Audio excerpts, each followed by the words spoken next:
ሰላምና ጤና በያላችሁበት ይድረሳችሁ ውድና የተከበራችሁ ቤተሰቦቻችን እንደምን አላችሁልን? ከሁለተኛው የዩቲዩብ ቻናላችን አዲስ ስፖርት ልዩ የተለያዩ ስፖርታዊ ጉዳዮችን ልናካፍላችሁ እነሆ በምሳ ሰዓቱ የሰኞ ፕሮግራማችን በድጋሚ ተገናኘን። ስለምታደምጡን፣ ስለምትከታተሉን ቆይታችሁም ከኛ ጋር ስለሆነ እጅግ ከልብ አድርገን ነው የምናመሰግነው። በዛሬ ፕሮግራማችን እንደተለመደው በርከት ያሉ ርዕሰ ጉዳዮችን ወደ እናንተ እያደረስን ቆይታን የምናደርግ ይሆናል። በዛሬ ፕሮግራማችን ወደ እናንተ ከምናደርሳቸው ርዕሰ ጉዳዮች መካከል የተለያዩ ክለቦችን የዝውውር ጉዳዮች ሰፋ አድርገን ወደ እናንተ እናነሳለን። ፉአድ ባሩ ፕሮግራሙን እየመራው ከእናንተ ጋር ቆይታን አደርጋለሁ። እናንተ ግን ሀሳብ አስተያየቶቻችሁን ኮሜንት ቦክስ ላይ እያሰፈራችሁልን ከኛ ጋር ቆይታን እንድታደርጉ የአክብሮት ግብዣችንን ወደ እናንተ እናደርሳለን። ከመሸጋገሪያ በኋላ በድጋሚ ተመልሰን እንመጣለን። አብራችሁኝ ቆዩ።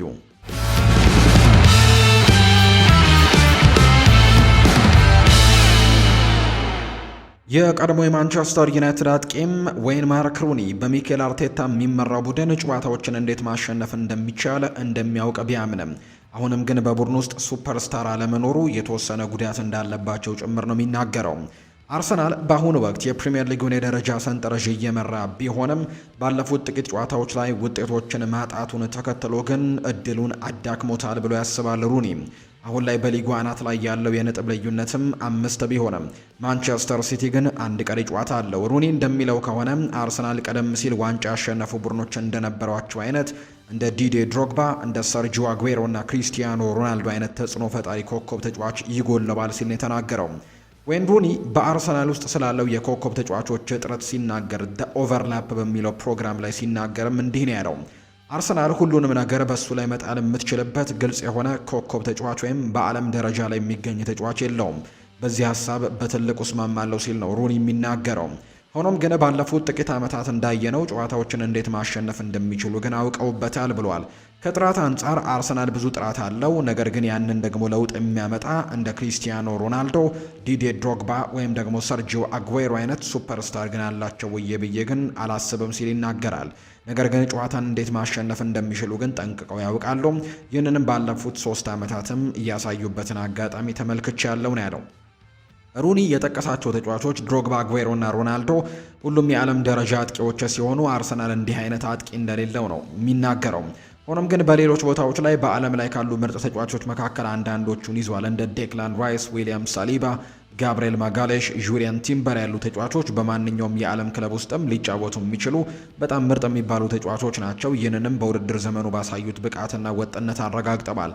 ቪክተር ዮኬረሽ በዚህ የውድድር ዘመን እየተቸገረ በመሆኑ በማጥቃት መስመር ላይ ግብ አነፍናፊ አጥቂ ይጎላቸዋል። ነገር ግን በመሃል ሜዳ ላይና በመከላከል ረገድ ግን የአርቴታ ቡድን በዓለም ደረጃ ላይ ምርጥ ተጫዋቾች ያለው ቡድን እንደሆነ ነው የሚታወቀው። ቪክተር ዮኬረሽም ቢሆን ባለፉት ጥቂት ጨዋታዎች ላይ ጎል ማስቆጠር በደንብ እየቻለ እንደሆነ እያስመለከተን ይገኛል። ትናንትናም 2 ጎሎችን አስቆጥሮ ነው ከጨዋታው መውጣት የቻለው።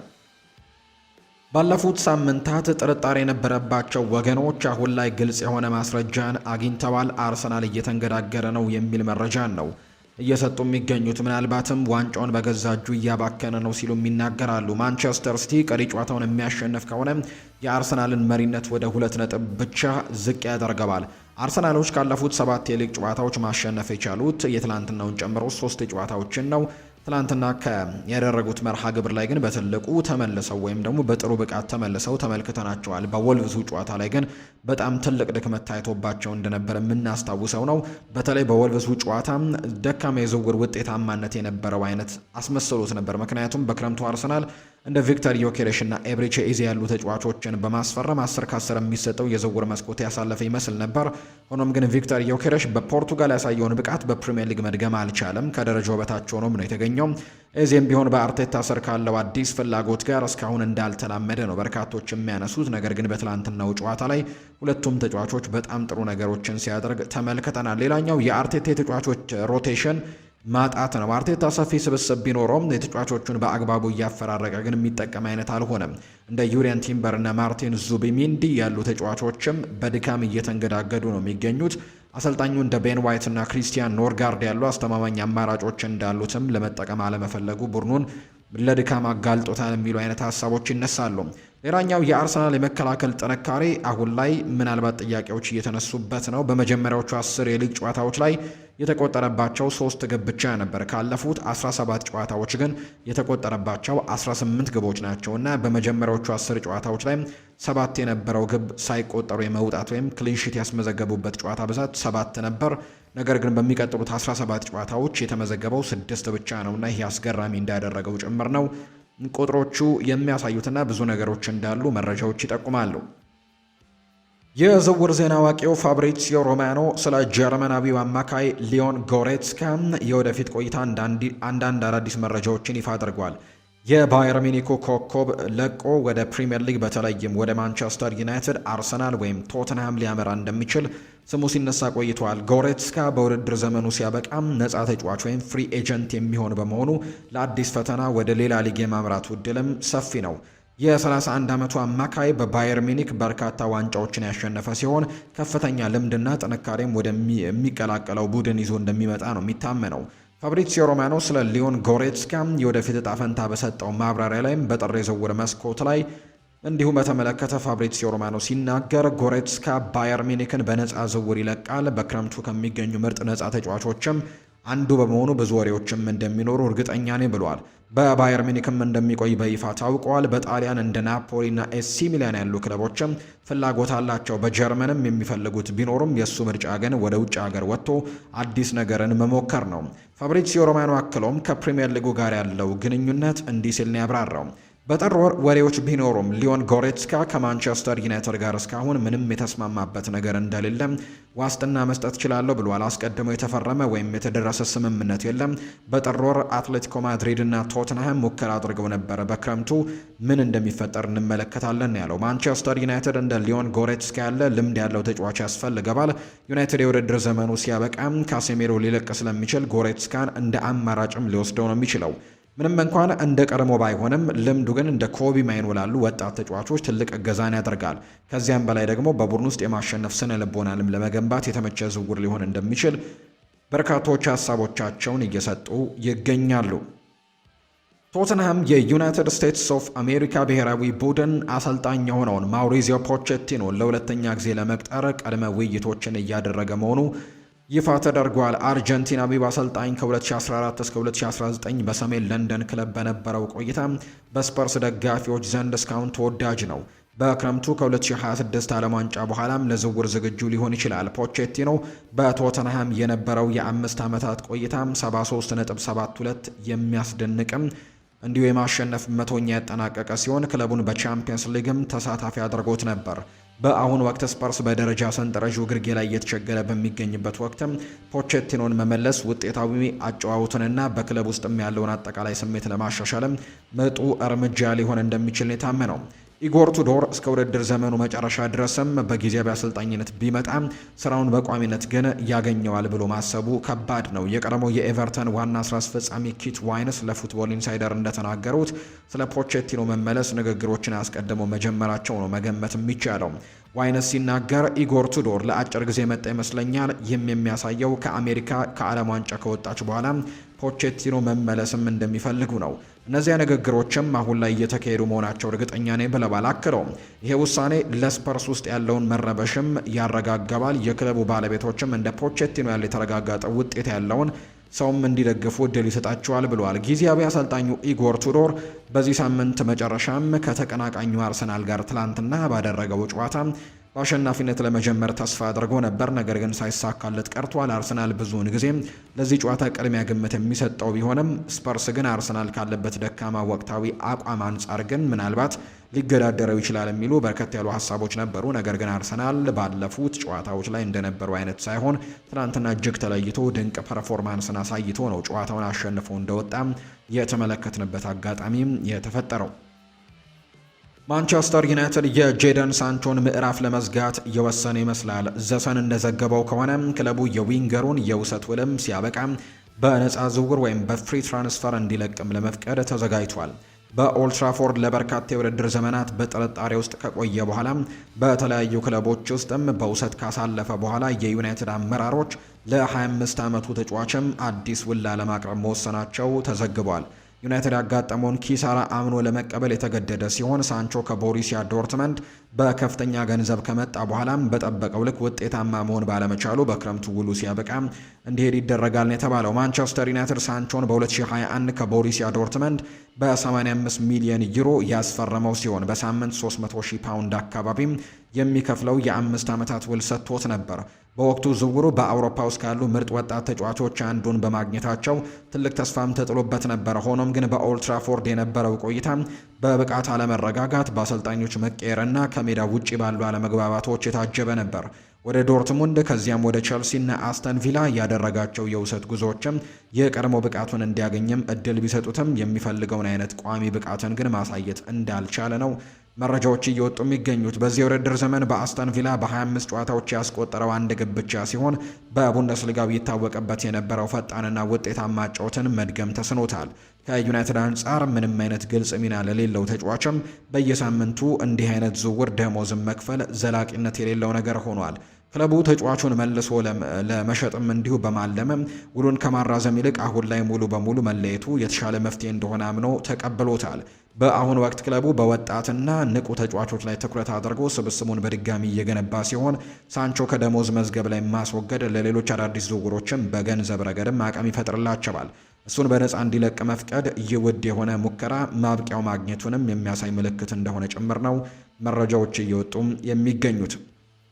ሌላኛው የሚነሳው መረጃ ደግሞ ሊቨርፑል በሚቀጥለው የውድድር ዘመን የቻምፒየንስ ሊግ ማለፊያውን ደግሞ እድል ካላገኘም እስከ 50 እና 60 ሚሊዮን ፓውንድ የሚደርስ ገቢ ሊያጣ እንደሚችል ተነግሯል። የቀድሞው የኤቨርተን ዋና ስራ አስፈጻሚ ኪት ዋይነስ ለፉትቦል ኢንሳይደር እንደተናገሩት ይሄ ሁኔታ ለክለቡ የፊታቸው ደግሞ ክረምት እጅግ ፈታኝ እንዲሆን ያደርገዋል ተብሏል። ሊቨርፑል ባለፈው ክረምት እንደ አሌክዛንደር ኢሳክ፣ ፍሎሪያን ቬርትስ እና ሁጎ ኤኪቲኬ ያሉ ታዋቂ ተጫዋቾችን ለማስፈረምም ከፍተኛ ወጪ ማውጣቱ የሚታወስ ነው። ዋይነስ የቻምፒየንስ ሊግ ተሳትፎን ማጣት በሊቨርፑል በጀትና በአሰልጣኙ ላይም ሊያመጣ የሚችለው ተጽዕኖ እንዲህ ሲል ነው የገለጸው። ይህ በክለቡ ላይ ብቻ ሳይሆን በአርኔ ስሎት ላይም ትልቅ ተጽዕኖን ይፈጥራል። እንደሚታሰበው ከሆነ ቻምፒየንስ ሊግ ካልገቡ ሊሰናበት ይችላል። አሁን ባለው ትንበያ ሊያገኙት የሚችሉት የ50 እና 60 ሚሊዮን ገቢም ሊቀር ይችላል። ይህም ደግሞ ለሊቨርፑል ትልቅ ቁጥር ነው ተብሏል። አክለውም ክለቡ ትልልቅ ተጫዋቾችን በከፍተኛ ደሞዝ የሚያስፈረምበት የንግድ ሞዴልም ስላለው የቻምፒየንስ ሊግ ገቢ ብቻ ሳይሆን ከስፖንሰሮች የሚገኘው የውጤት ድርሻም ወይም ቦነስም መቅረት ክለቡን ወደ ኋላም እንደሚጎትተው ነው የገለጸው። ሊቨርፑል ባለፈው ዓመት ብዙ ለውጦችን ስላደረገ ምናልባትም በዚህ ክረምት እንደገና ከፍተኛ ወጪ ማውጣት ሊያስፈልገው ይችላል። አርኔ ስሎት በመጀመሪያው የውድድር ዘመንም የፕሪሚየር ሊጉን ዋንጫ ሲያሸንፍ በዝውውር ገበያው ላይ ብዙም አልተሳተፈም ነበር። ሆኖም ግን ክለቡ ዘና ለማለት የማይችልባቸው ምክንያቶች አሉ። ኢብራሂማ ኮናቴ የኮንትራት ዘመኑ እያበቃ በመሆኑ ክለቡ ውሳኔውን መስጠት ይኖርበታል። ግብ አዳኙ ደግሞ አጥቂም በዚህ የውድድር ዘመን የብቃት መውረድ እያሳየ በመሆኑ ሳላ ስለ ወደፊት ቆይታውም እርግጠኝነት የለም። እነዚህ ሁኔታዎች ሊቨርፑል በዝውውር ገበያው ላይ ተገዶ እንዲሳተፍም ሊያደርጉት እንደሚችሉ የሚያሳዩ መረጃዎች ናቸው አሁን ላይ እየወጡም የሚገኙት። እንደ ፋብሪዚዮ ሮማኖ ዘገባ ከሆነ ባርሴሎና ማርከስ ራሽፎርድን በካምፕኑ በቋሚነት ለማቆየት ከፍተኛ ፍላጎት አሳይቷል። ካታላኖቹ ተጫዋቹን በቋሚነት ለማስፈረም ድርድር ለመጀመር እየተዘጋጁ እንደሆነም ነው የታወቀው። ራሽፎርድ በውሰት በቆየበት የላሊጋ ቆይታ ባርሴሎናን ማስደመም የቻለ ሲሆን ክለቡም ከሱ ቆይታ ለማራዘም ቆርጧል። ሆኖም ግን ማንቸስተር ዩናይትድ ለተጫዋቹ የጠየቀውን 30 ሚሊዮን ዩሮ ዝቅ ለማድረግ ባለመፈለጉ ድርድሩ ውስብስብ ሊሆን እንደሚችል የሚጠበቅ አይነት መረጃ ነው እየወጣ የሚገኘው።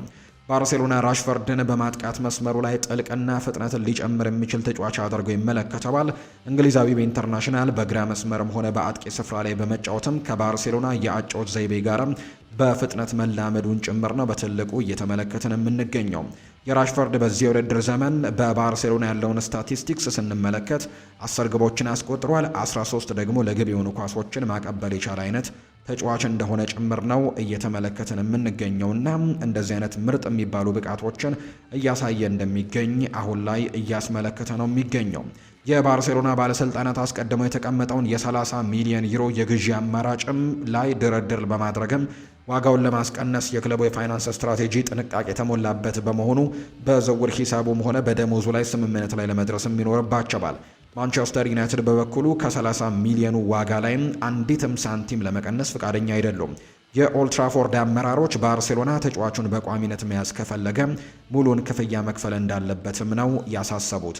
ራሽፈርድ በቋሚነት መሸጥም ለዩናይትድ ከፍተኛ የሆነ የደሞዝ ክፍያን የሚንቀሳቀስላቸው ሲሆን በሌሎችም አዲስ ዝውውሮችም ተጨማሪ በጀት ይፈጥርላቸዋል። የክረምቱ የዝውውር መስኮት እየተቃረበ ሲመጣም በሁለቱ ክለቦች መካከል ያለው ድርድርም እያጠናከረ እንደሚሄድ ጭምር ነው መረጃዎቹ የወጡት። ሪያል ማድሪድ ከፍተኛ ግምት የሚሰጠውን የቶትንሃም ድንቅ ታዳጊ ሉካ ቩስኮቪችን ለማስፈረምም ከፍተኛ ፍላጎት እንዳለው ተነግሯል። ይሄ ተሰጥኦ ያለው ክሮኤሽያዊ የመሃል ተከላካይ በዚህ የውድድር ዘመን በጀርመን ቡንደስሊጋ ለሃምበርግ ነው በውሰት በመጫወት ድንቅ ብቃቱን እያሳየ የሚገኘው። አሁን ላይ ከእግር ኳስ ታላላቅ ተከላካዮች ጋርም መነጻጸር ጀምረዋል። ይህ ተጫዋች በቅርቡ በባየር ሚኒክ ሲፈለግ የነበረ ሲሆን አሁን ግን ሪያል ማድሪድም ይህንን የ18 ዓመት ተጫዋች ለማስፈረም ጥረት እያደረገ መሆኑን ነው የስፔኑ ፌጂያስ የዘገበው። የተጫዋች እስካሁን በሰሜን ለንደኑ ክለብ ቶትንሃም አንድም ጨዋታ አላደረገም። ቶትንሃሞች ተጫዋቹን በሚቀጥለው የውድድር ዘመን መልሰው የዋናው ቡድን አካል ለማድረግም እቅድ ቢኖራቸውም እንደ ሪያል ማድሪድ ያሉ ግዙፍ ክለቦችም ፍላጎትና ፈታኝ ሊሆንባቸው ይችላል። ሪያል ማድሪድ ባለፈው ክረምት ሌላኛውን ወጣት ተከላካይ ዲን ሃውችሰንን ቢያስፈረምም ተጫዋቹ ግን በቤርናቢው ያሳየው ጅምር ብዙ አጥጋቢ አልነበረም። ስለዚህም ማድሪዶች ቩስኮቪችን በዚህ ቦታ ላይ እንደ ትልቅ ማሻሻያ ወይም አፕግሬድ ይመለከቱታል። ይሁን እንጂ ቶትንሃም እስካሁን ለክለቡ አንድም ኳስ ያልነካውን ተጫዋችም ለመሸጥ ይቸገራል ተብሎ ነው የሚታሰበው። ሪያል ማድሪድ እጅግ በጣም ከፍተኛና አስገራሚ የሚባል የገንዘብ መጠንን ካላቀረበ በስተቀር ስፐርስ ተጫዋቹ አሁን ላይ ይለቋል ተብሎ አይጠበቅም።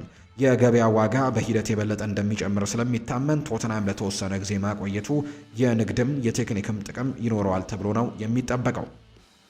የቼልሲው ኮከብ ኮል ፓልመር የቅርብ ጓደኛ እንደሆነ የሚነገርለት ሰው ፓልመር በመጨረሻ ማንቸስተር ዩናይትድን እንደሚቀላቀል ያለውን ጽኑ እምነት ገልጿል። ቱንዴ ይባላል። ይህ ሰው በኢንስታግራም ገጹ ላይ ባሰፈረው መልእክት የቀድሞ ማንቸስተር ሲቲ ወጣት ፓልመር ትክክለኛ ቤት ወደ ሆነው ኦልድ ትራፎርድ እንዲያመራ እንደሚያሳምነው ነው የተናገረው።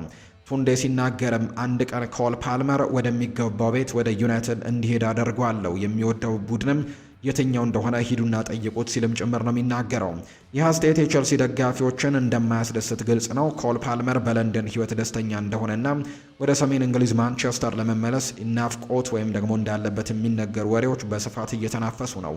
ዩናይትድ በስታንፈርድ ብሪጅ ያለውን የዓለም ደረጃ ብቃቱን እያሳየ የሚገኘውን ይህንን የ23 ዓመት ተጫዋች የማግኘትም ከፍተኛ ፍላጎት አለው። ፓልመር ቸልሲን ከተቀላቀለ በኋላ በ115 ጨዋታዎች 52 ግቦችን በማስቆጠር ለቡድኑ የማይተካ ተጫዋች መሆኑን አረጋግጧል።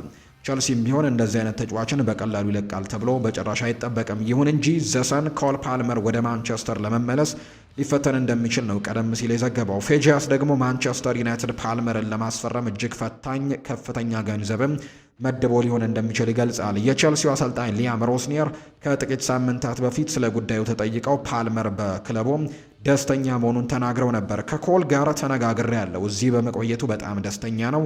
ፓልመር ደግሞ ለክለቡ የረጅም ጊዜ እቅድም ትልቅ ደግሞ የአካል እንደሆነ ጭምር እርግጠኛ ነኝ ብሏል። በጥሩ ስሜት ላይ ይገኛል፣ ልምምድም ደግሞ እየሰራ ነው ሲል የተናገረው። ምንም እንኳን አሰልጣኙ ወሬውን ቢያስተባብልም የፓልመር ጓደኞች የሚሰጡት አስተያየትና የተጫዋቹ የማንቸስተር ዩናይትድ ደጋፊነት ወሬ ግን እንዳይቀዘቅዙ እንዳደረገው ጭምር ነው የተገለጸው። የቀድሞው የአርሰናል አማካይ ኢማኑኤል ፔቲ የአሁኑ የኮሞ አሰልጣኝ ሴስ ፋብሬጋስ ሚኬል አርቴታን ለመተካት ጥሩ አማራጭ ሊሆን እንደሚችል ያምናል። አርቴታ በዚህ ውድድር ዘመን ምናልባት ፕሪምየር ሊጉን ዋንጫ ለማሸነፍ ሰፊ እድል አለው። በድጋሚ ያለ ዋንጫ የሚያጠናቅቅ ከሆነ ግን በክረምቱ የአርቴታ የወደፊት ቆይታ በክለቡ አመራሮች ዘንድ መነጋገሪያ መሆኑ አይቀሬ ነው። ከወልቭስ ጋር አቻ ከተለያዩበት ጨዋታ በኋላ በጣም በርከት ያሉ ደግሞ ውዝግቦች ተነስተው እንደነበር እናስታውሳለን። ኢማኑኤል ፔቲት እንደሚያምነው ከሆነ አርቴታ አንድ ቀን በባርሴሎና አሰልጣኝነት የመታየት እድሉ በጣም ሰፊ ነው። አርቴታ አርሰናልን የሚለቅ ከሆነም ወደ ሌላ የፕሪሚየር ሊግ ክለብም ከመሄድ ይልቅ ወደ ውጪ በተለይም ወደ ባርሴሎና ማምራትን ነው የሚመርጠው። ፋብሬጋስም ቢሆን በአርሰናል ደጋፊዎች ዘንድ እጅግ ተወዳጅ የነበረ ተጫዋች ሲሆን በአሰልጣኝነት ስራም በኮሞ እያሳየ ያለው ብቃት ተስፋ ሰጪ ነው። ፔቲት ሲናገር ደግሞ ሴስ ፋብሬጋስ በኮሞ የሚፈልገውን ሁሉ እያገኘ ስለሆነ ጊዜውን ወስዶ እንደሚሰራ ማስባለሁ። ነገር ግን እንደ ቼልሲና አርሰናል ያሉ ታላላቅ ክለቦች ደግሞ እሱን እንደ አማራጭ መመልከታቸው አይቀሬ ነው። ምክንያቱም በኮሞ ድንቅ ስራ እየሰራ ይገኛል። አርቴታ አርሰናልን በድጋሚ ተፎካካሪ ቡድን በማድረግ ረገድ ትልቅ ስራ ቢሰራም ዋና ዋንጫዎችን በማሸነፍ ረገድ ግን ጥያቄዎች እየተነሱበት ነው። አሰልጣኙ በመጀመሪያው የውድድር ዘመን የኤፍኤ ካፕን ካሸነፈ በኋላ ባለፉት 3 ዓመታት በፕሪሚየር ሊጉ ሁለተኛ ሆኖም ማጠናቀቁን እናስታውሳለን።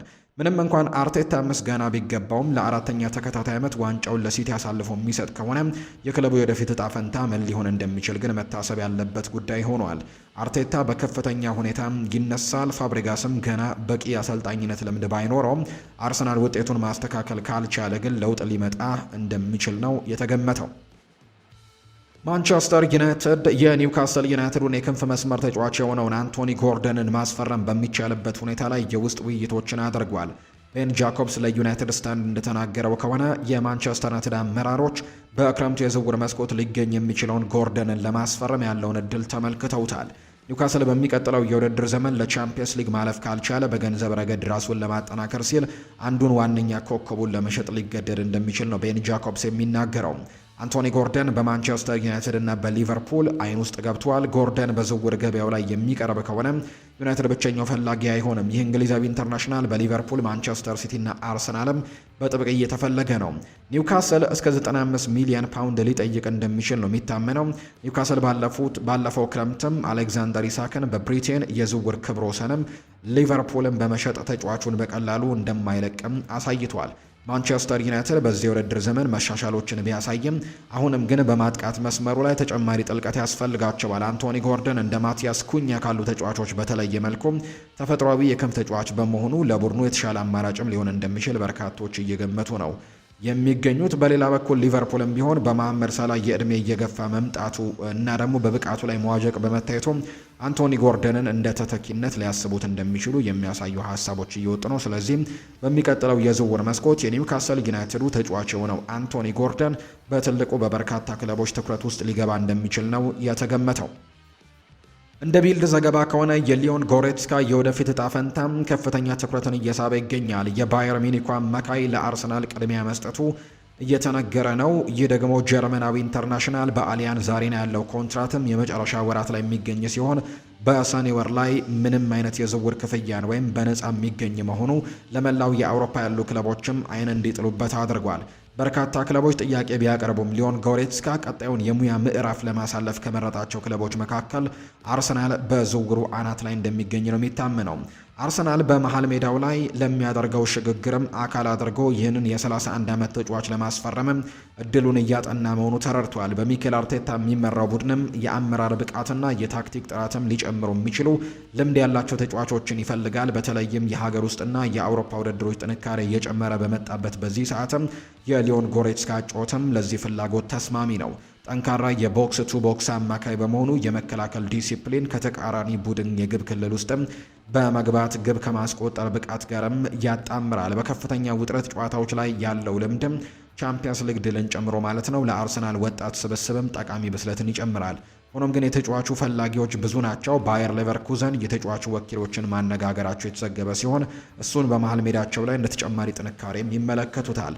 ነገር ግን የፋይናንስ ሁኔታቸው ነገሮችን ሊያወሳስብ ይችላል። ምክንያቱም ተጫዋቹ በአሁኑ ወቅት በአመት ከ10 ሚሊዮን ዩሮ በላይም ደሞዝ ነው የሚያገኘው።